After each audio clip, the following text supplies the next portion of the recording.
मलपित्त व पोटाचे विकार, छातीत जळजळणे, पोटात जळजळणे, घशाला आंबट पाणी येणे, डोके दुखणे, पोट फुगणे, पोट गच्च होणे, गॅसेस, 2-3 वेळा शौचालयात जाऊन देखील पोट साफ न होणे, IBS, कोलायटिस, मूळव्याध, फिशर, भगंदर यावर विशेष आयुर्वेदिक उपचार.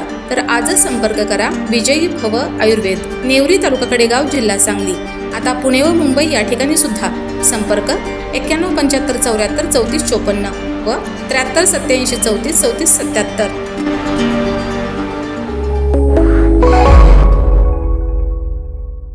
नमस्कार, मी अरुण आणि आपण पाहत आहात 7 स्टार न्यूज. विटा शहरातील वाहतूक कोंडीवर कायमस्वरूपी उपाय ठरणाऱ्या विटा बायपास प्रकल्पाबाबत आमदार सुहास बाबर यांनी गुरुवारी नवी दिल्ली येथे केंद्रीय रस्ते वाहतूक व महामार्ग मंत्री नितीन गडकरी यांची भेट घेऊन विटा बायपासचा विषय प्राधान्याने मांडलाय. यावेळी नामदार गडकरी यांनी संबंधित अधिकाऱ्यांना प्रस्तावावर तातडीने कार्यवाही घेण्याच्या सूचना देत प्रकल्पाबाबत सकारात्मक भूमिका व्यक्त केली आहे. भेटीदरम्यान आमदार बाबर यांनी विटा शहराची सद्यस्थिती सविस्तर मांडली. विटा हे सांगली जिल्ह्यातील मध्यवर्ती व्यापारी, शैक्षणिक व प्रशासकीय केंद्र असून शहराची लोकसंख्या झपाट्याने वाढत आहे.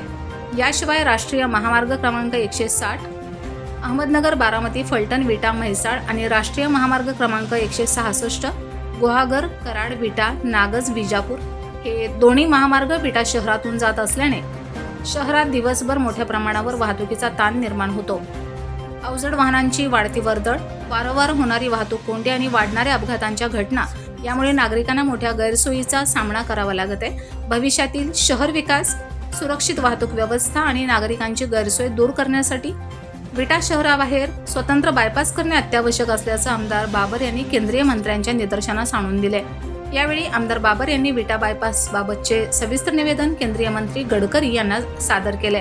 निवेदनाची दखल घेत गडकरी यांनी तातडीने संबंधित वरिष्ठ अधिकाऱ्यांना प्रस्तावावर आवश्यक कार्यवाही करण्याच्या सूचना दिल्या. तसेच विटा बायपास प्रकल्पाला प्राधान्य देऊन लवकरात लवकर मंजुरी मिळावी यासाठी सकारात्मक भूमिका घेण्यात येईल असे आश्वासनही त्यांनी दिले.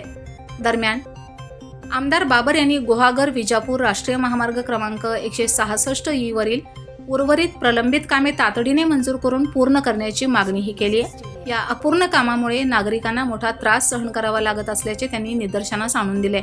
याबाबत मंत्री महोदयांनी लवकर काम सुरू करण्याचे निर्देश दिले. विशेषतः रेणावी घाट, रेवणगाव घाट, सुलतानगादे, हिवरे व नागज घाट परिसरातील रस्त्याचे कॉन्क्रीट होणार असल्याचं त्यांनी सांगितले. Bureau report, 7 star news.